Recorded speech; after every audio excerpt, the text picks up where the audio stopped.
affected by this intra-EU labor force mobility. So it is a good, let's say, we have to encourage, but we have to have into account also what type of measures we have to apply not to be affected, all of us, because we are discussing about the family. And if one member of the family is not happy, we cannot speak about a happy family. This is my view. And we are going to discuss, maybe with our colleagues from the Minister of Labor, the EBSCO Council, because in my view, I think that there is no clear link between the councils at the EU level. Maybe we have to discuss more in detail.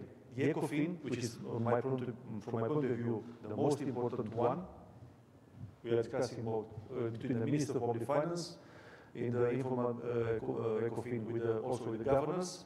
So this is let's say, these are the key persons, okay? But we have to communicate, discuss, we have to have the right dialogue also with the other colleagues from the other councils. We are discussing about the labor issues, okay? I don't know what the other colleagues are discussing. Are the same subjects treated in the same, let's say, way in all these councils? We are discussing the ECOFIN about labor force. We have to see what the Minister of Labor are discussing in the EBSCO Council. So maybe we have to, as I said, the new Commission, the new Parliament, European Parliament, must have in, let's say, on the agenda this type of issues. That's why I ask and I invite as a Romanian presidency our social partners in the discussion yesterday on very sensitive issues. That's why I said that we have to have all the time from now on, all the presidency, to invite the social partners, at least to the informal councils, not only the ECOFIN, all informal councils to be invited to discuss this type of subject, because we cannot discuss this type of subject without the main actors on which our rules should be applied. So there are so many to be discussed, but I can say that I'm not happy with, let's say, I'm not happy. I will not be happy. I'll be happy when we will find the right solutions for our countries, for our EU family. Then we'll be happy. Hi, I have a follow-up question here. Andra Timo from Bloomberg. Romania has one of the highest labor taxations in the EU, and you mentioned this program, Minister, about bringing back Romanians working abroad. Can you please be more specific? Are you considering maybe incentive, tax cuts? Do you have any concrete plans to reduce this labor taxation? And also for Mr. Dombrovskis, I would also ask... Stand up. Sorry. Sorry. And for Mr. Dombrovskis also, I would like to ask you if, considering the fact that Romania is in the imbalances procedure, would you recommend the government pursue more tax cuts, given as the ones, even if they are on the labor force, or should this be coordinated with other types of measures that would balance the budget? Thank you. So let's start with the second question, just to be sure that I have anything to bring. Please. Okay, let's start with the second question.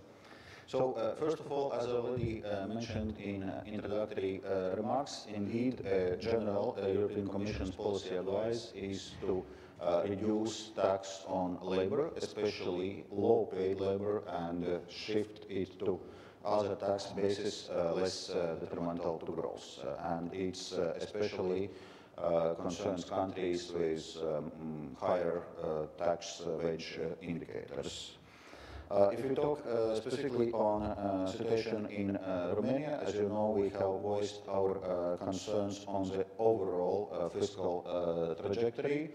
Romania, for a second year in a row, is in a significant deviation procedure, meaning that its the budgetary path deviates substantially from requirements of preventive arm of the Stability and Growth Pact, and therefore it's important that actually Romania is substantially bringing down budget deficit. So the Council recommendation was 1% structural improvement.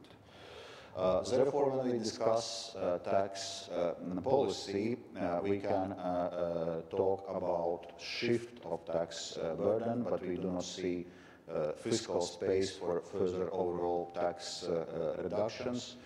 In fact, if you remember back in 2015, European Commission was cautioning against plans to have major reduction of VAT taxation. The initial plans was 4 percentage points, eventually it was, 5 percentage points, eventually it was 4 percentage points, which to a large extent then led to the fiscal deterioration which we are following now. So of course, those recommendations are also to be seen in overall fiscal context. So to the first question, the provisional reply will be that yes, we have to work on such a plan, trying to bring the good practices at the EU level in this respect, in the labor tax, if I can say it like this. And for sure, as I mentioned before, I will do it. We will do it. Hello, my name is here. My name is Ioana Erde. I'm the editor-in-chief of Business Review. My question goes for the to the commissioner. Yesterday, in front of the ministers of finance from the countries of Europe, of the EU, and also the central bank governors, a study was presented that showed very clearly that there is a major social, political, and economic discontent among the people of Europe. How are the European institutions approaching these issues in order to prevent a possible new Brexit scenario in other EU countries? Thank you very much. Well, first of all, indeed, if you look at also at political tendencies in Europe, you see certain tendencies towards populism, towards Euroscepticism, and of course we need to look at the causes of this and address those causes. And it's worth noting while we are currently already having a number of years of economic growth in EU in general, we are in a 7th year of economic growth. We still feel the consequences of global financial and economical crisis, including the social consequences. Income inequality has increased since the crisis and is not really going down. So those are the issues which we need to address at a European level to make sure that benefits of economic growth are felt by all Europeans. And that's, for example, why we also, when we have our European semester discussions, so the questions of economic and fiscal policy coordination, increasingly we are putting emphasis on social issues to make sure that we not only have economic growth, but it's inclusive growth.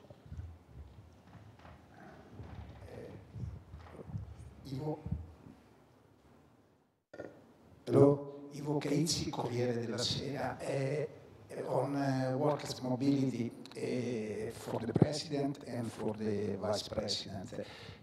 Italy seems to be one of the countries that is paying a very high price on the potential growth from the fact that skilled workers and young graduates go to work abroad. I wonder if you focused on this specific national case in your discussion, and if you have other details to give us on this specific national problem.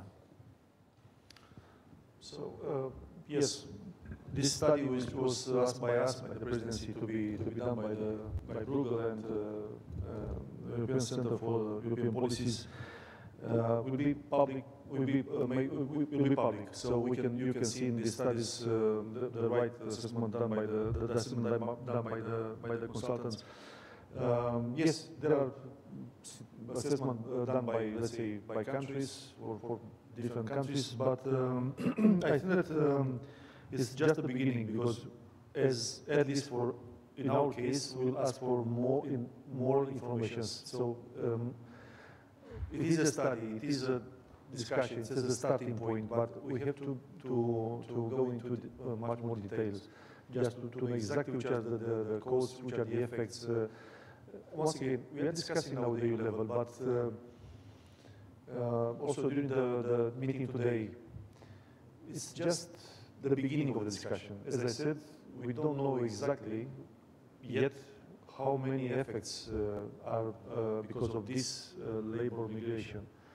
Positive effects, negative effects, but the studies will be public, and we will continue the discussion, maybe even in the next ECOFIN meetings, because at least at the end of our presidency, I would like to have something much more clear than it is today on this specific issue of labor mobility. Next question, please. And also, it was no?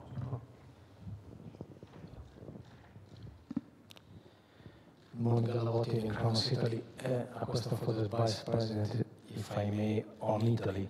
Yesterday you met Minister Tria. He said that there should be no problem with the documento, the Economia e Finanza, which is the economic and financial document. I wonder if it is true. And he also said that Italy is not going to approve any corrective action in spring.